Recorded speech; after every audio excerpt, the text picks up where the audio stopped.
Olá novamente, gente. Eu vou mostrar aqui então, vou dar continuidade na realidade, né, ao estudo da onda sonora e a gente vai estudar aqui propriamente um efeito bem interessante, que é o chamado efeito Doppler-Fizeau ou somente efeito Doppler, como é mais conhecido aí, né? Bom, para a gente entender bem isso, eu prefiro mostrar aqui um trecho de um vídeo muito bom de um professor americano, inclusive está legendado. Ah, Então o que acontece? Antes de eu explicar isso daqui, né, vamos fazer só um preâmbulo aqui.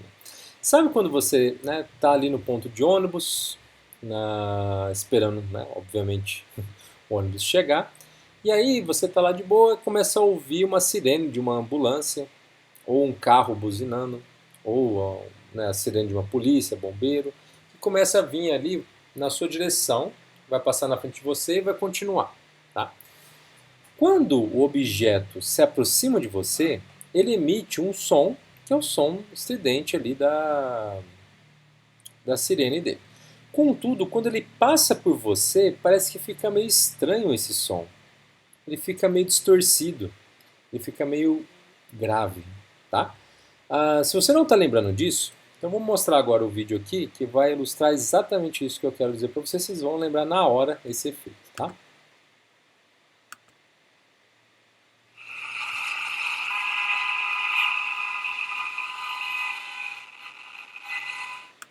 Então o que ele fez? Ele combinou com um colega ali dele, né? Esse professor aqui. E o colega dele ficou apertando a buzina o tempo todo enquanto passava por ele. Tá? Então ele estava no carro, o colega estava no carro dirigindo, segurando a buzina, passou pelo colega e continuou a jornada dele. E vocês repararam que o som do carro, da buzina, não teve nenhuma distorção, porque você ficou ouvindo aquele barulho constante, né?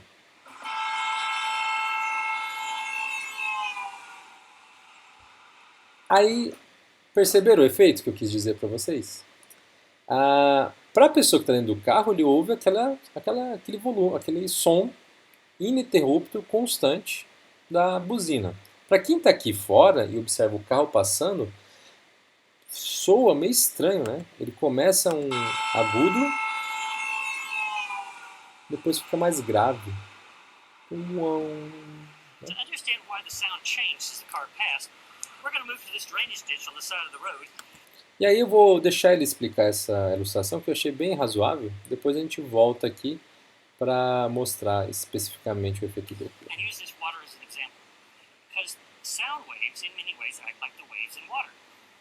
For example, if I clap my hand, sound waves move out in all directions. The same way the ripples move out when we drop the pebble in the water.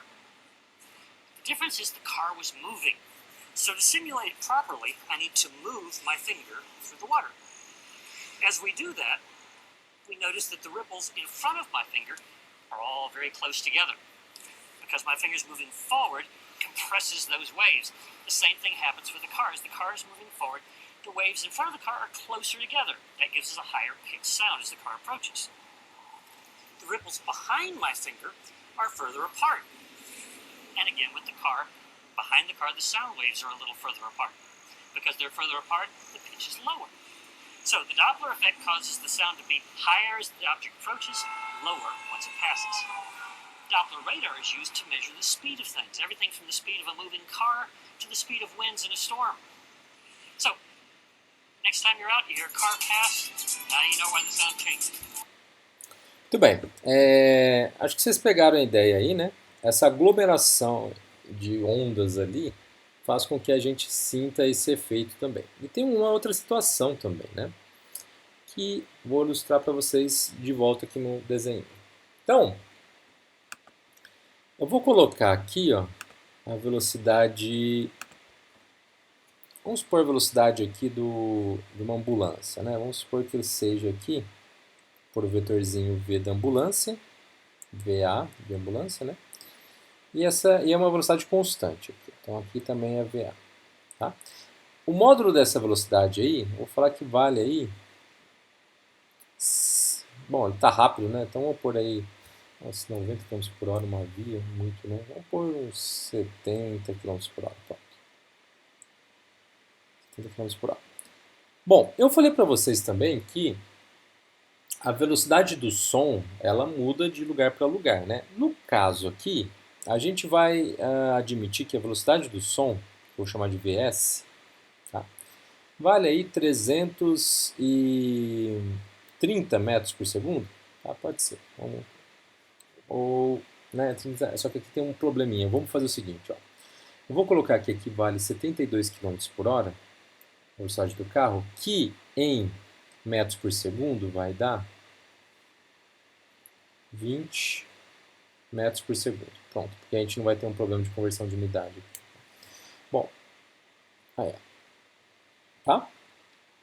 Então, com essas duas características aqui, a velocidade do som é 330, a velocidade do carro, da ambulância, é 20. Tá? O que acontece? A ambulância, em cima aqui, também está soltando para todas as direções o vetor, não, vamos pôr vetorzinhos de velocidade do som aqui, né? Inclusive um vetor, que é esse daqui, que eu ilustrei, mas eu vou deixar ele menor aqui, está indo também na direção da pessoa aqui, né? Isso aí, velocidade do som, tá? O que acontece? Esse vetor aqui e esse vetor aqui, eles estão se somando, ou seja, eles são vetores com a mesma direção, o mesmo sentido, que está chegando aqui no ouvido da pessoa, né? Chegando aqui no ouvido da pessoa que está aqui, né? Que a gente vai chamar aqui de observador. No caso, a gente vai falar que a velocidade do observador, ou seja, a pessoa, ela está parada, então ela não tem velocidade, ela só está intrigada com o experimento. E quando a ambulância passa aqui, ela nota essa mudança, né, do volume, não do volume, mas da frequência, parece que é um outro som, parece que eles mudam ali a chavinha do som quando passa por você. Por quê? Quando a ambulância passa, ó, a velocidade do som está aqui, que chega em você está aqui. Só que o carro agora está para lá, e nesse caso a velocidade do som está em sentidos opostos. Se eu for calcular o primeiro caso aqui, né?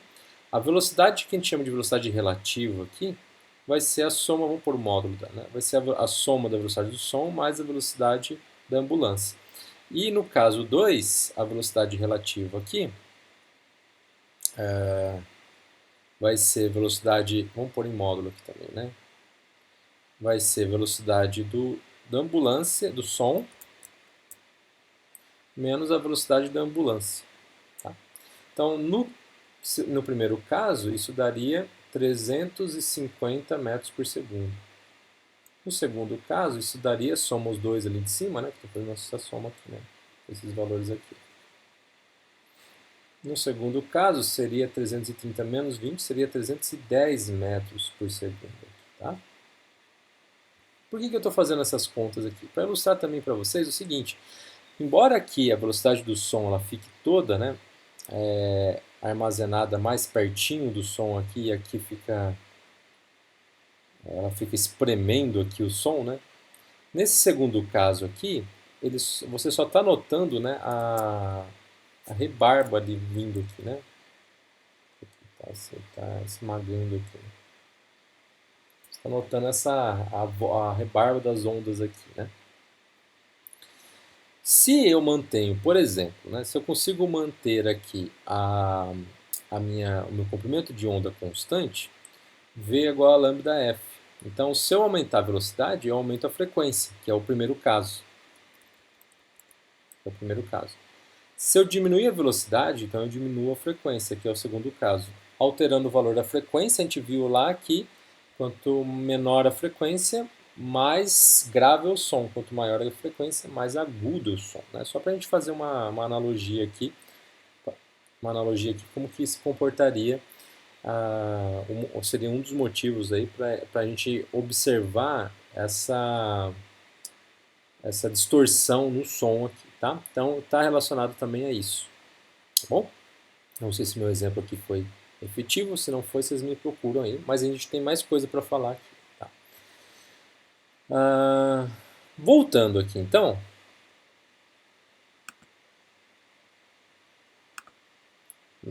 onde a gente utiliza, além de observar esse processo intrigante aí, né? Onde a gente usa esse efeito Doppler aqui? A gente não utiliza ele só com onda sonora, tá? Por exemplo, em astronomia, para a gente verificar se uma galáxia está se afastando ou se aproximando da gente, tá? A gente usa exatamente esse efeito Doppler aqui. Tá? Inclusive, né, se algo está se afastando da gente, e como são velocidades aqui astronômicas, da mesma forma que eu calculei ali, você vai alterar também a frequência da emissão dessa luz. Se você altera a frequência da emissão dessa luz, de uma luz visível, você altera o que a gente chama da cor também dela, né? Por isso que, ó, deixa eu até mostrar para vocês que isso é bem importante. A cor de afastamento de galáxias. Eu sei que você pensa aqui em galáxias. Tá? Então, que é o chamado desvio vermelho e desvio para o azul. Deixa eu lembrar aqui onde que. Deixa eu ver se eu acho algum.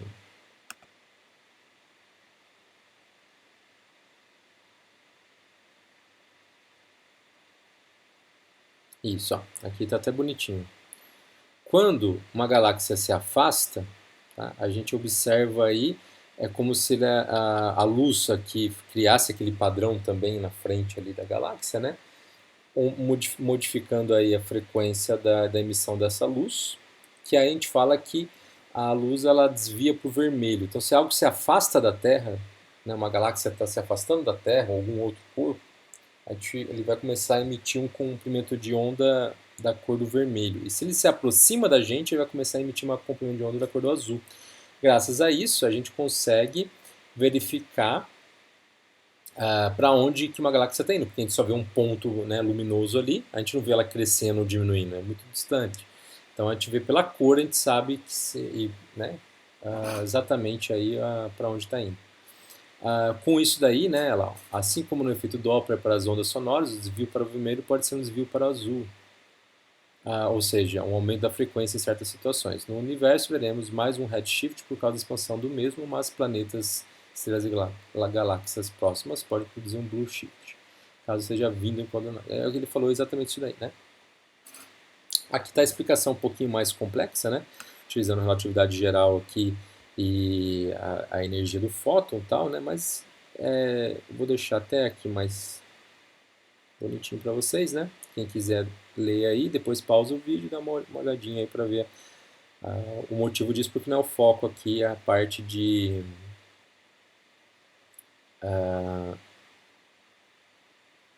essa parte da luz aqui, né? Mas a gente já estudou um pouquinho de ondas eletromagnéticas lá. Se der tempo, lá em eletromagnetismo eu falo mais um pouquinho sobre isso. Bom, voltando aqui na apostila então, para a gente não perder muito tempo, né? Onde mais é utilizado isso? Eu já fiz esse exemplo, esse exame aqui, ó. Em cardiologia também tem o efeito Doppler-Fizeau utilizado para examinar o fluxo sanguíneo no coração e nas artérias coronárias, por meio de imagens obtidas a partir de ultrassom. Esse estudo se chama ecocardiografia Doppler, tá? É muito, muito comum isso aqui. Qualquer exame de coração que você for fazer ali, né, para verificar alguma coisa, o médico provavelmente vai pedir isso aqui para você. Então, ele consegue ali, né, por meio também, ele faz uma analogia com cores também, né? Se o fluxo está para um lado e se ele está para o outro, ele sabe, né, pela onda sonora que ele coloca ali, a direção e o sentido do fluxo também, porque a gente vê aqui um plano, né? Quando você está olhando aqui o coração, você vê um plano ali. Como você sabe que está indo para um lado, para o outro, para cima, para baixo, você faz por esses efeitos aqui, né? Que os médicos analisam isso. Mas vamos voltar então agora para a conta, né? Para aquilo que a gente vai definir aqui. Então, ó, a gente precisa de... lembra que eu falei aqui que a gente precisa pensar em 3 situações? Ó. Precisa pensar primeiro na velocidade do objeto que está vindo na nossa direção, no caso da ambulância, a velocidade do som e a velocidade da pessoa aqui. Que se a pessoa também estiver correndo aqui, de um lado para o outro aqui, né? Ela vai alterar o valor de recepção da velocidade também, alterando a frequência. Se ela estiver correndo do lado da ambulância, vamos supor que é um super-humano, né? Ela não vai ouvir essa distorção, porque ela vai estar com a mesma velocidade da ambulância. Se ela estiver, desculpa aí. Se ela estiver com a mesma velocidade da ambulância, ela vai ouvir um, né, ruído ininterrupto ali da buzina ou da sirene. Tá? Então faz diferença você saber a velocidade do observador aqui. Né? Vou tirar esse monte de risco aqui que não ajuda nenhum. Bom, em vez de ficar analisando a velocidade, a gente prefere analisar a frequência. Isso que é importante. Tá? Então o observador aproxima-se ou afasta-se de uma fonte de ondas em repouso. Então pode ter três situações. Ou tem lá algum barulho, tá? Então tem lá uma sirene, tipo o alarme do carro disparou. Você começa a correr em direção ao carro. Ou o alarme do carro disparou, você ficou com medo porque você achou que tem um ladrão ali perto e saiu correndo, então você está se afastando do carro. Essa é uma situação. O carro está parado, você está correndo. A segunda situação, a fonte de onda aproxima-se ou afasta do observador. Então é o caso que a gente fez. Você está parado no ponto de ônibus, vem a ambulância ou afasta-se a ambulância. E o terceiro caso, o observador e a fonte de ondas se aproximam-se ou se afastam entre si, ambos em movimento. Então é o caso mais complexo. Que a onda, o carro está vindo, você também está se movimentando aqui, então o que vai acontecer? Para qualquer desses casos, observa-se que, agora vem o ponto, quando o observador e a fonte se aproximam, a frequência observada FO, ou a frequência aparente, é maior que a frequência da fonte das ondas. Então, a frequência da fonte é a velocidade a frequência atrelada, no caso ali, ao som. Tá? Então, a frequência da fonte. E a frequência que vai chegar no observador é a frequência que você vai interpretar dessa fonte. Então, ó, quando o observador se aproxima, a frequência observada ou aparente. Lembra que a gente estudou a dilatação aparente de líquidos? É aquele negócio. Também não é algo muito real. É o que a gente observa, porém não é a realidade. Quando a água transbordava, mas o recipiente dilatava também. Tá? Aqui a ideia é parecida, só que agora com velocidades de ondas aqui, frequência de onda. Né? Então a frequência emitida pelo objeto que faz o barulho, né? Se todo mundo estiver parado, a frequência que você observa é igual à frequência do ruído. Claro, tá claro, né? Se o observador se aproxima, então a frequência do observador vai ser maior que a frequência da fonte. Se a frequência do observador vai ser maior que a frequência da fonte, quer dizer que você vai ouvir um ruído mais agudo que a fonte. Quando o observador se afasta, aí é o contrário.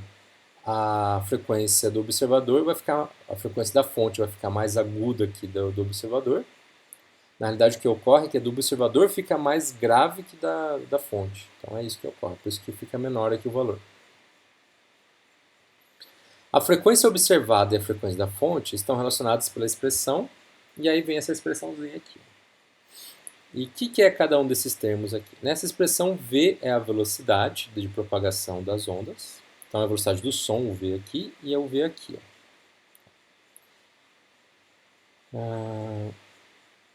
V0 é a velocidade do observador. Então, se o observador estiver parado, esse termo aqui some. Ele deixa de existir, que foi o exemplo que a gente deu ali. Mas se ele estiver em movimento, você tem que colocar aqui o valor desse V0. E aí tem esse mais e esse menos para indicar o quê? Se você estiver se afastando da fonte, se você estiver correndo na direção da fonte, você soma. Se você estiver se afastando da fonte, você subtrai.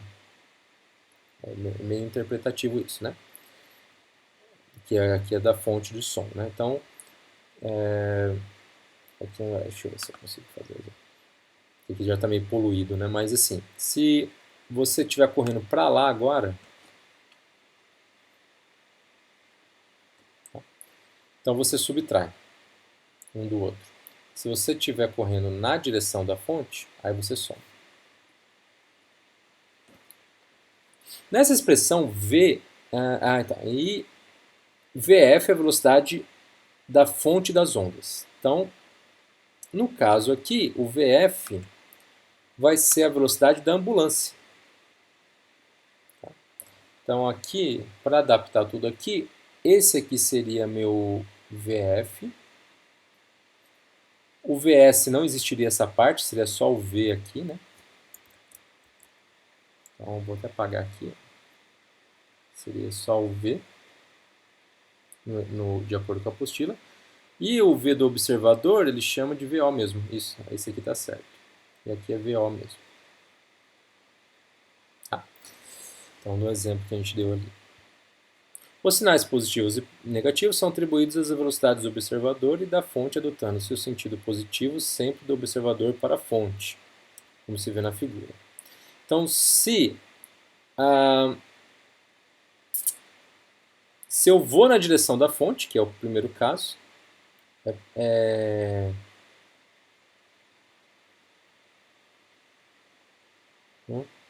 meio estranho isso aqui.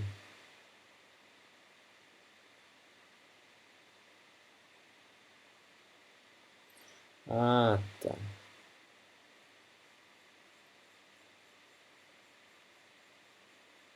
Sempre eu vou considerar positivo se eu estou indo na direção da fonte. Então, se eu correr para cá nela, ou se tiver uma pessoa aqui na frente que corre na direção dela aqui, eu sempre vou adotar isso como sentido positivo. Se eu estiver fugindo da fonte, então se essa pessoa A aqui estiver correndo para o outro lado, ou se essa pessoa B aqui estiver correndo para o outro lado, aí é sentido negativo, tá? Acho que é isso mesmo. O efeito Doppler-Fizeau com as ondas eletromagnéticas como a luz será estudado posteriormente como as consequências da teoria especial da relatividade. Então isso aqui lá, eu estou gravando, né, devagarzinho, a apostila de física moderna. Até o final do ano eu gravo tudo. No final do ano não, é só eu, né, ter um momento aqui de tranquilidade na gravação das videoaulas, eu já foco de novo, né, nela e já termino esse ano ainda. Né? E aí a gente vai ver melhor essa parte aqui, né, no que ocorre aí da desvio para o vermelho, desvio para o azul, que eu falei lá para vocês.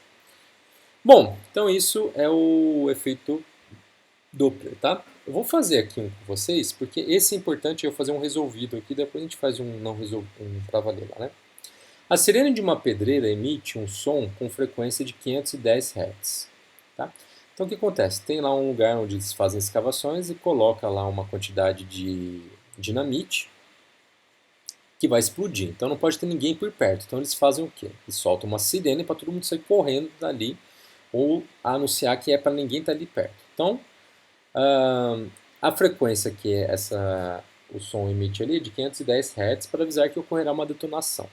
Considerando que a velocidade do som no ar seja igual a 340 metros por segundo, determine a frequência do som recebido por um trabalhador que se aproxima da sirene correndo com velocidade de 10 metros por segundo. Então vamos supor que ele vai correr na direção da sirene porque tem uma pessoa que ele precisa avisar alguma coisa para a pessoa. Então a velocidade do som está nesse sentido, a pessoa corre para cá e ele adotou positivo a direção que a pessoa correria na direção da fonte. Então vai ficar o que aqui? Ó? A fonte está parada, né? Então o VF vai ser 0. O observador é que está correndo. Então o observador aqui está com uma velocidade, é o que ele quer saber, né? Não, ele quer saber a frequência. Tá? Bom, o observador aqui está com 10, tá aqui, 10 metros por segundo. Está correndo pra caramba, 36 km por hora aqui. Com um ser humano isso é invejável. Então vai ficar 340 mais 10, porque está correndo na direção da fonte. Tá? Só que a parte aqui, né, a fonte é 0, então aqui é 340, que é a velocidade do som, menos ou mais da fonte. A frequência da fonte é 510, ou seja, a frequência do observador que ele vai identificar vai ser 525 Hz. Então ele vai ouvir um som mais agudo que o som, a frequência está emitindo para valer. E se ele estiver fugindo da fonte, a única coisa que eu faço, eu coloco esse sinal de negativo aqui. Ó, tá? Tudo que é positivo está apontando para lá, se eu estou fugindo, eu ponho negativo aqui, o resto fica igualzinho, a frequência vai ficar menor, então ela vai ficar mais grave, então você vai ouvir um som mais grave. Tá? Então esse é o ponto. Né? E tem aqui o que são os números de Mach, né? Sei lá, em alemão, né? Ângulo de Mach, qual é a relação entre eles? Então, o número de Mach, sabe quando o avião faz lá Mach 1, Mach 2, Mach 3, o que é isso aí, né? É quando você pega a velocidade do corpo e divide pela velocidade do som. Se a velocidade do corpo está próxima à velocidade do som, ou passa, ou é igual, ou passa, concorda que vai ter um probleminha aí? Então, o ângulo de Mach, que é o μ aqui, como mostra a figura a seguir, é o ângulo entre a direção de deslocamento do corpo, um avião, por exemplo, e a direção reta tangente das frentes de onda gerada pelo som durante o movimento do corpo, também conhecido como linha de Mach. Né? O ponto é o seguinte aqui, tá? Isso aqui é um ângulo que ele está fazendo aqui, né?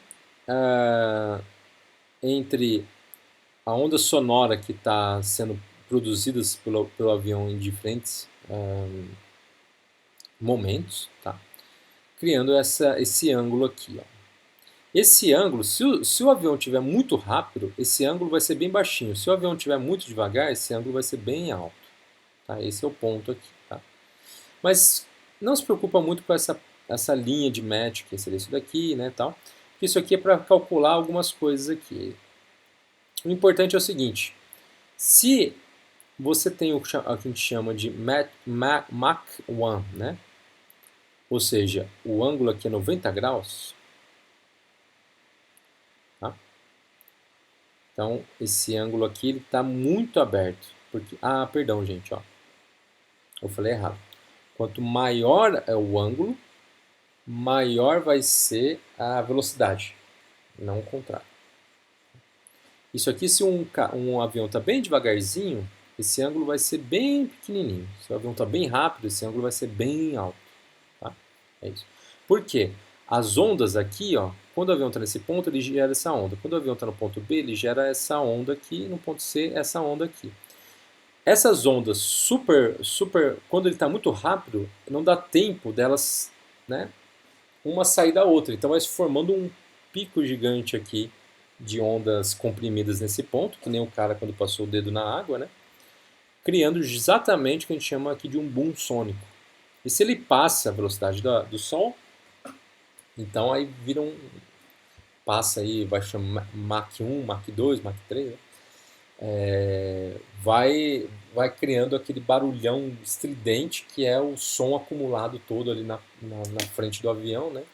Ele cria aquele boom sônico, que é daí que vem o sonic boom, né, em inglês. Bom, depois a gente vê alguns exercícios aqui para a gente estudar um pouquinho essa parte aqui do ângulo e tal.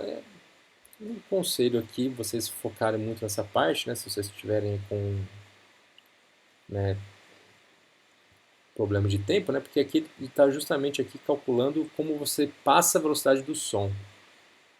São situações mais, não de conta, mas mais de análise aqui. Depois a gente vê isso, tá bom? Beleza, gente. Então eu vou falar agora a próxima aulinha interferência de onda. Depois vai ter mais uma aula sobre onda estacionária. E por fim, o estudo de ondas sonoras e cordas vibrantes. Só que o estudo de cordas vibrantes... tá dentro de onda estacionária, tá. Então eu vou falar de interferência da onda. Depois o estudo de ondas estacionárias, tá bom? Um abraço, gente. Até daqui a pouquinho. Tchau, tchau.